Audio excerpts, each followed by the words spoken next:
Hi guys, nizere ko mumeze neza aho muri hose.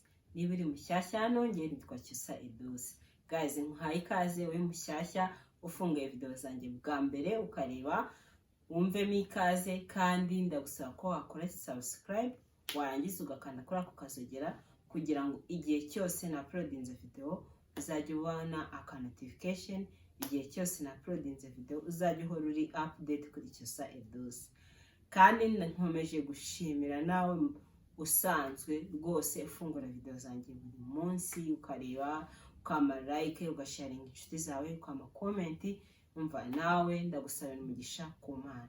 Guys, rero hano kuri Cyusa Edouce twigiraho ibintu bitandukanye cyane cyane fashion, aho twigira kujyanisha imyenda. Muri kubibona dore ngaye n'amafoto, umva abantu barambwiye abenshi muri mwe barambwira ati ukora video wicaye uko tuvuga kujyanisha ngumva wagitwara byibise ukadushyiraho nako gafoto wajyanishije uko wambaye muri video.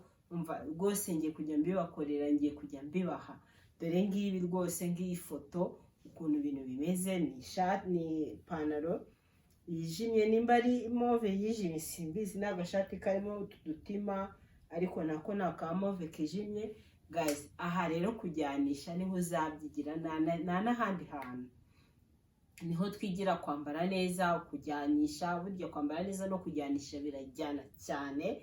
Ikindi mbese tukanaberwa tugendeye ku miterere yacu. Hari umuntu ufite shape nk'iya pome, hari umuntu ufite shape ya rectangle. Ibyo byose nahanga uzabimenyera, niyo video irahari, niho wamenyera uko uteye mu by'ukuri kugira ngo ubone kugura imyenda ijyanye nuko uteye. Aha twigiraho ibintu bijyanye n'ubwiza, uko hasa neza mu maso, ku bintu bihendutse kandi bya makeya. Umva twita ku ruhu rwacu rwo mu maso, niki wahasiga, ni gute wamenya uruhu rwawe rwo mu maso uko ruteye. Umva muri rusange ibintu bijyanye n'ubwiza nahanga kuri Cyusa Edouce uzabyigira. Ikindi ahangaha dufite groupe ya siporo yo kugabanya ibiro. Umva nimba ushaka kugabanya ibiro nyandikira kuri iyo nimero iri hasi kugira ngo ushyire muri groupe uze dufatanye urugendo rwo gutakaza ibiro. Tugiye mu minsi iri imbere tugiye gutangira na regime. Ikindi kandi guys, ni regime yo kutiyicisha inzara. Ikindi twigiraho ni gute wagira ubuzima bwiza kandi buzira umuze. Ubuzima bwiza burangwa n'isuku, ubuzima bwiza burangwa n'imirire, ubuzima bwiza burangwa no kumenya ibintu bigiye bitandukanye. Ariho hano ibyo bintu bigiye bitandukanye ariho uzabyigira. Guys, hano tuvuga, umva ngiye kujya nababwira inkuru zigiye zitandukanye. Ikindi guys, rero ahangaha nyine icyo ngusabye we mushyashya nawe usanzwe ni uko utazakura ijisho ryawe cyangwa amaso yawe kuri Cyusa Edouce. Nanjye icyo mbasezeranyije sinzigera mbatenguha video ku gihe kandi video nziza z'ubwenge.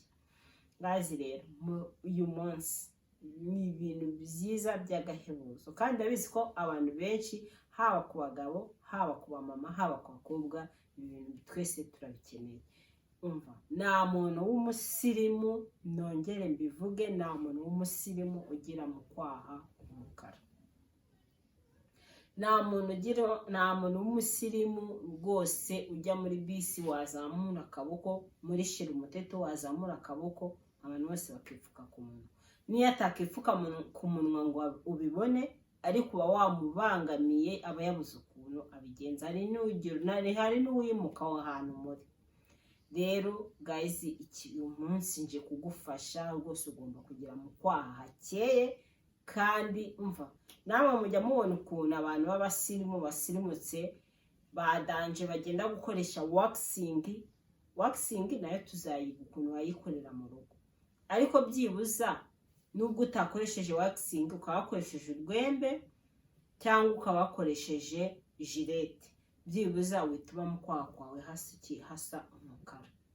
Uyu munsi rero tugiye gutangira urugendo rwo kuba abasirimu, tugira mu kwaha hakeye wagira ngo naha akabebe.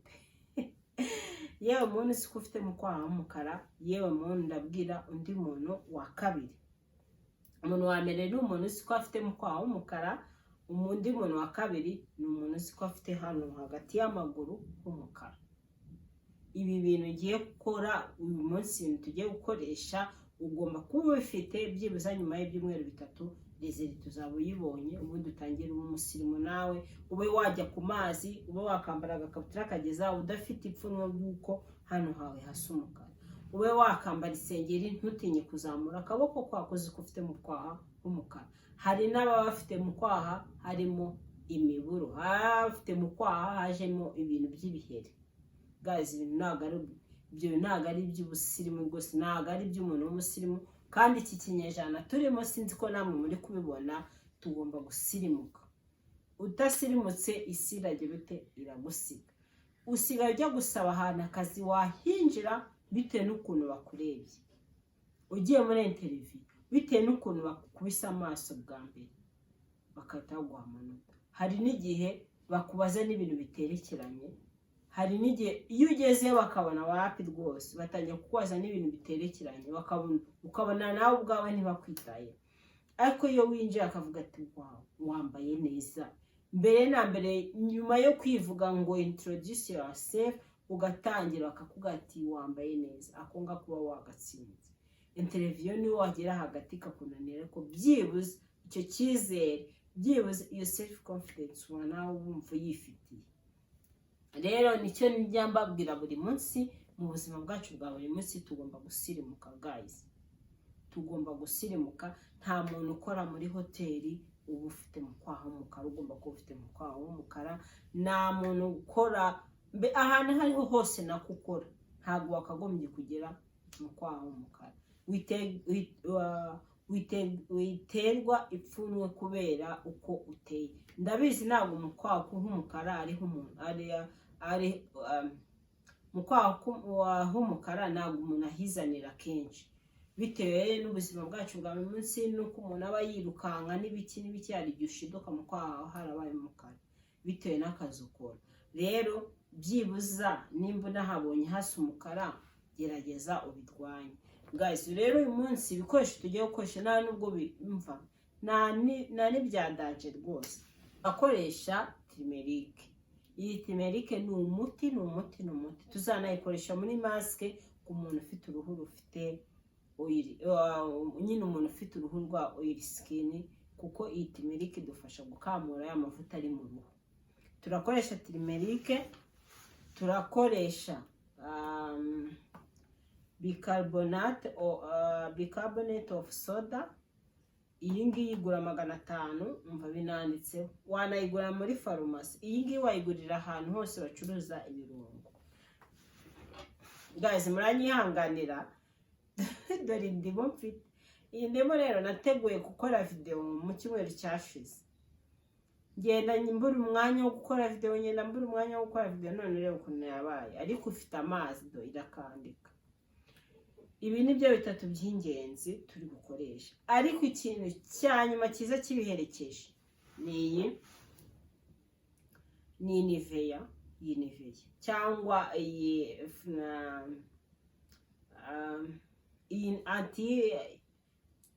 ikintu cya nyuma cyiza kibiherekeje ni iyi anti-perspirant.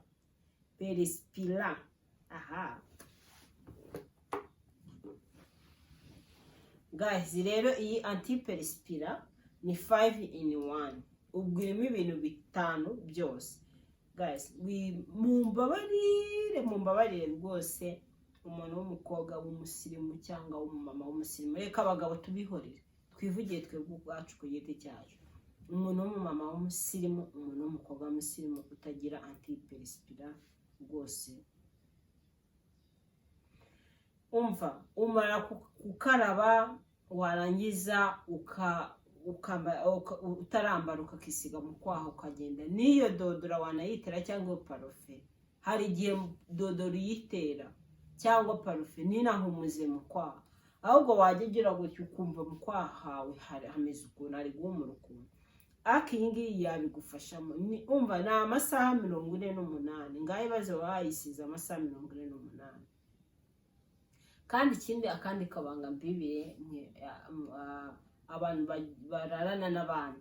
Urugero nimba uri umumama ukaburana n'umugabo wawe, cyangwa uri umukobwa rwose igihe urangije gukaraba ufata kano ka antiperspirant urangiza ukisiga umukwawe uryamire. Umuntu murana nagusaba mubangamira habe na gatoya. Guys, dore akomaze nakangaka nakaguze tedemire nakaguze kagura 1800. Harimo yitwa Amara. Uzajye hari parti y'amavuta uzatutubona, hari akasa ubururu, hari n'aka gasumwero, kandi twose duhumura neza cyane. Nako kanditseho antiperspirant, deodorant, ni sensitive care. Rero nako akagura 1800. Nubwo atari 5 in 1, ako kano nako kagufasha mu gihe utarabona kangaka. Rero guys, mfashe mureke tugire isuku, mureke tube abasirimu, mureke tube nyine umva. Nawe ujye unyura ahantu aho turamuna umusirimu, wo kujya unyura ahantu bavuga turamunanuka, uramunahumura nabi, ibintu nk'ibyo ngibyo. Aka kantu kagufasha muri rusange. Rero dore icyo usabwa nakiberetse ni indimu, ni turmeric, n'ingi bicarbonate of soda.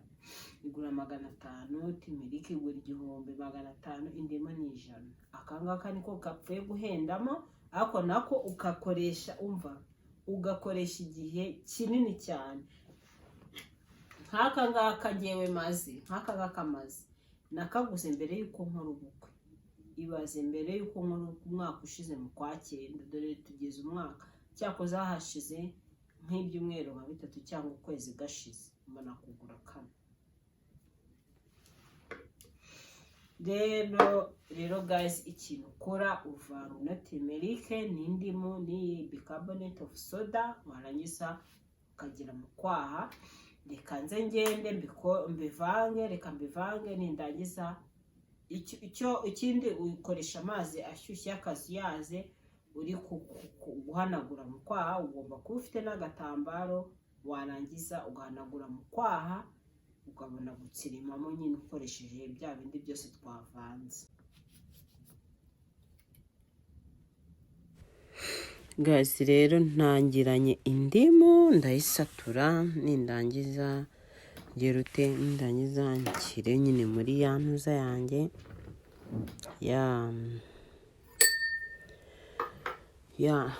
ya bicarbonate of soda. Ufata agahiko, indimu ndayifite ngiyo, ndayikamura muri hangana yari yarumye kuko nari narateganyije gukora video mu cyumweru cyashize, kandi ndayikoze video bwije ndangije akazi kose. Mbura ahantu njya kugura indimu, noneho ndabatereka nkoresha inundi nta kibazo. Aho ngaho hari hagiyemo utubuto tw'indimu, ndabatereka dukuremo natwo ntacyo bitwaye. Ubundi mfate ya bicarbonate of soda yanjye guys, igura 500. Ufata agahiko, agace 1/2 cy'agahiko ugashyiramo, gura 500. Haba muri Simba, haba muri alimentation, haba hari abacuruza ibintu by'ibiryo. Ikindi mfata turmeric yanjye nayo, ndafata agahiko, agace k'agahiko ndayigabanyije, nari nsutse nyinshi kuko ibaye nyinshi ubura ahantu yishyira, kandi ubwo biba byarangiye isigaye ugashyiramo, noneho ukavanga sasa. Ndavanze ariko indimu ibaye nkeya, ngiye kongeramo ka gace nasigaje kugira ngo nyine bize gukora. Yego, noneho nkamuriyemo ya ndimu yanjye, ndayikamuriramo kugira ngo nyine bimere nk'utuzi ukuntu. Ariko ubwo uramutse ufite igice cy'indimu washyiramo utuzi dukeya ntacyo bitwaye. Urabona ko bipfuye kurekura, ukavanga kwako kugira ngo byivange biragora. Kwako indimu aba ari amazi, ugiye kuyivanga na bicarbonate ukagira ute, ukavanga mpaka igihe cyose bivangikiye. nyine utakiri kubona bicarbonate ku ruhande n'indimu ku ruhande paka do nkaho ngaho byavanze byagize byivanze pe. Warangiza ukagira ute ugatangira sasa ukategura ya mazi yawe wayateguye, aba ari amazi y'akazuyaze n'agatambaro kawe.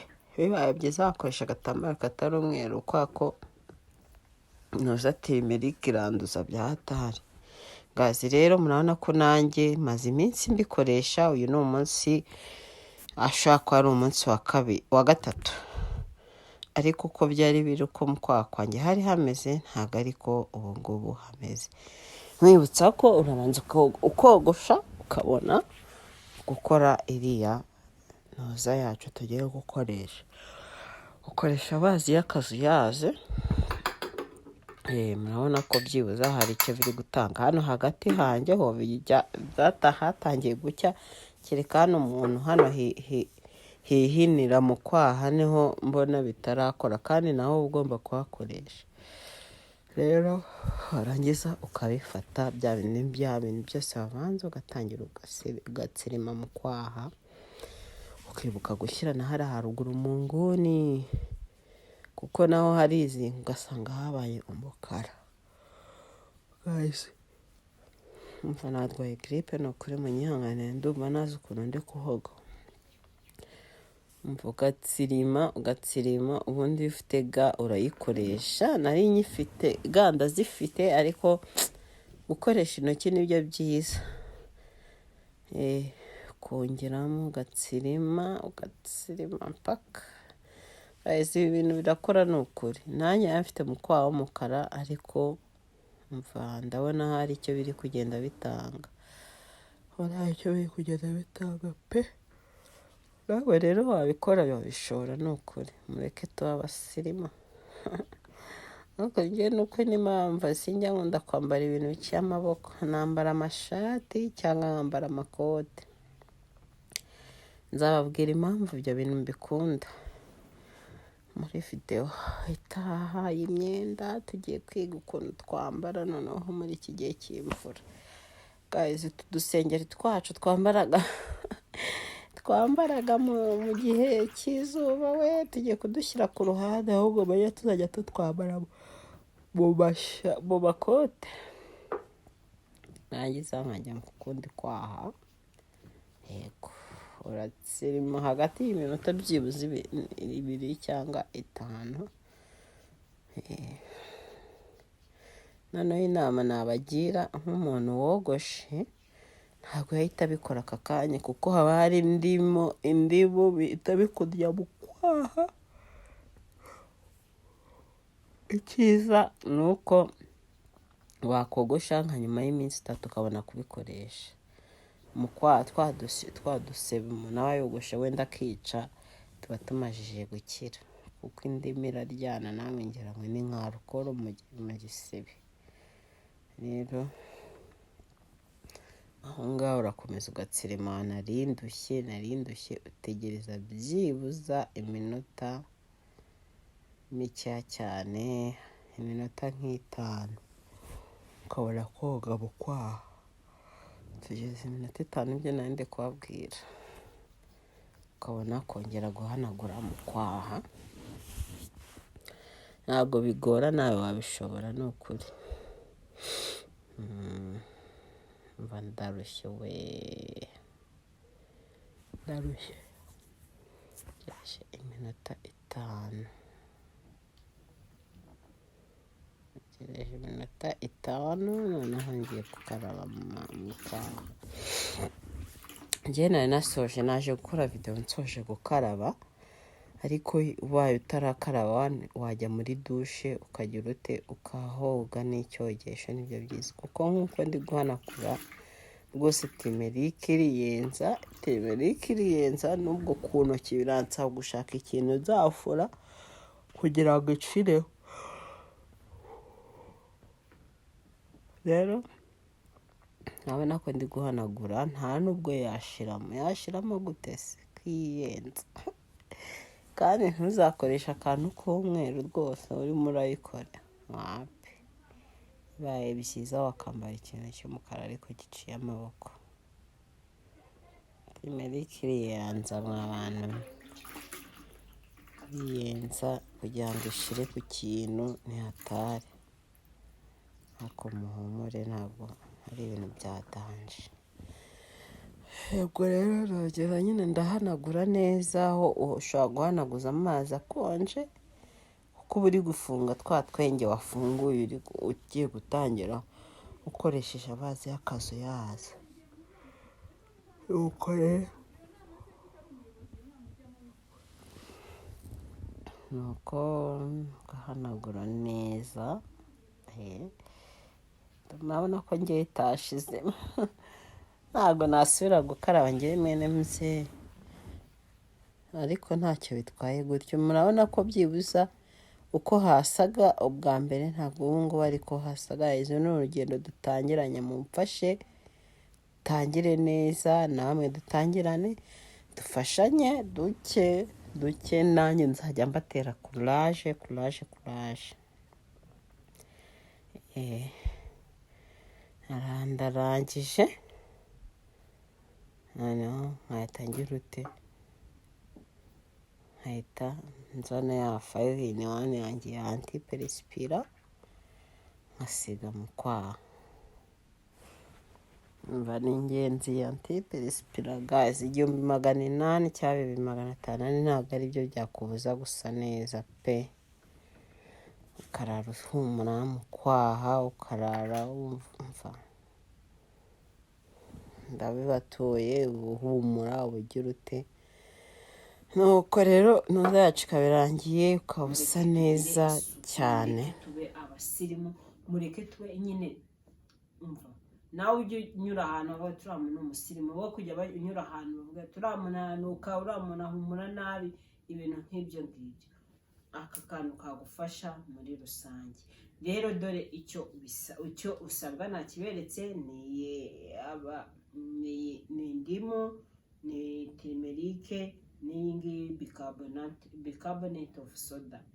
Igura 500, timerike igura 1500, indimu ni 100.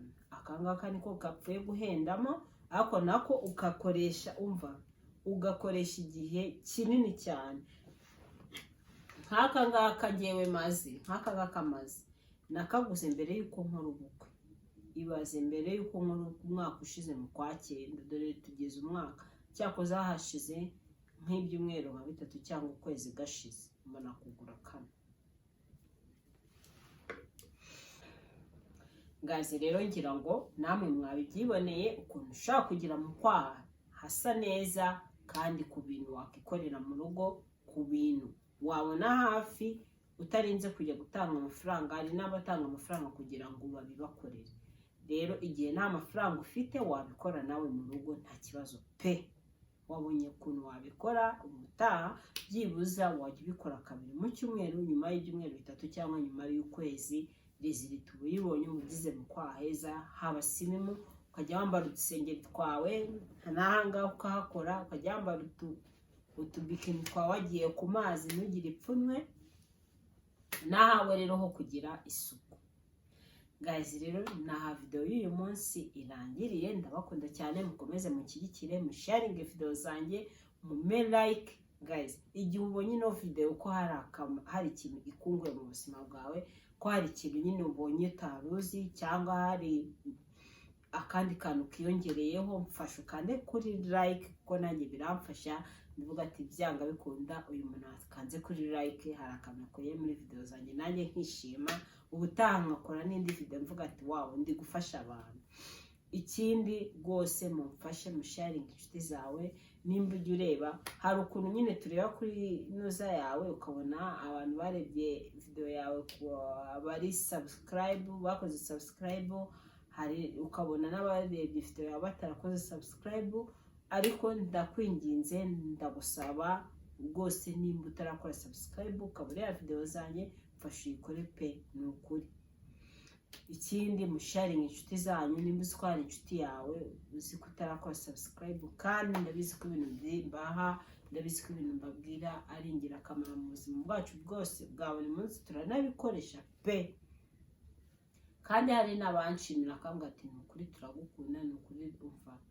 Guys, noneho akandi kantu, igihe ubonye umva sibye na like gusa, nyandikira muri comment iti thank you, ibyo biba bibaye rwose pe. Rero mu nkurikirana kuri social media nawe nshyiraho ibintu byiza, haba kuri TikTok, haba no kuri Instagram. Nk'iyi myenda rwose uhita umva umunsi na uploadinze video iyi myenda ihita ijya, kuko hari abantu benshi bambwira ati rwose amafoto yawe kuri Instagram aradufasha, agiye yaramfasha cyane. Nkajya njya kwambara umwenda nakibuka ko mfite imyenda igiye gusa nk'iyawe, nkagira ute nkaba nayireba nkajyanisha nkabona biri kuvamo. Rero nk'aya mafoto rwose y'iyi myenda nkajya shyira kuri Instagram, wajyaho ukayareba birambuye neza cyane. Rero nawe mwanshyigikira, amarayika, amakomenti ntacyo bitwaye pe. Kandi rwose ndabasezerana ko nta munsi n'umwe nzigera mbatenguha. Naje nje kandi ku mpande zose.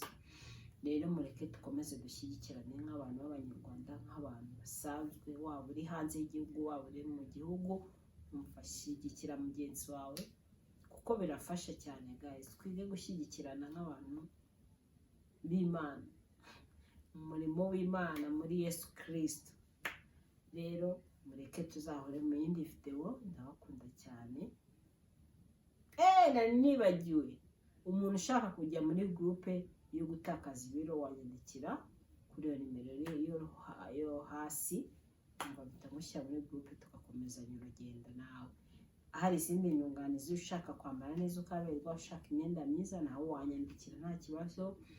Ikindi, hari abantu baba bashaka inama ijyanye n'imyenda, ijyanye n'uruhu rwo mu maso, ikindi ubufasha. Ushobora kuba uri mu ntara, ni urugero, ushobora kuba uri mu ntara ariko ukeneye scrub, ukeneye anti-perspirant, udafite ahantu wayigurira, ukeneye amavuta meza, umva unyandikira kuri nimero, iminota nk'itanu biba bikugezeho. Ntanga ubufasha pe, nta muntu n'umwe ntajya n'ubufasha abukeneye, kandi yanyiyambaje ni ukuri nanjye nyine mwereka ko turi kumwe. Ndabakunda cyane rero, mureke tuhure muri next video. Bye bye.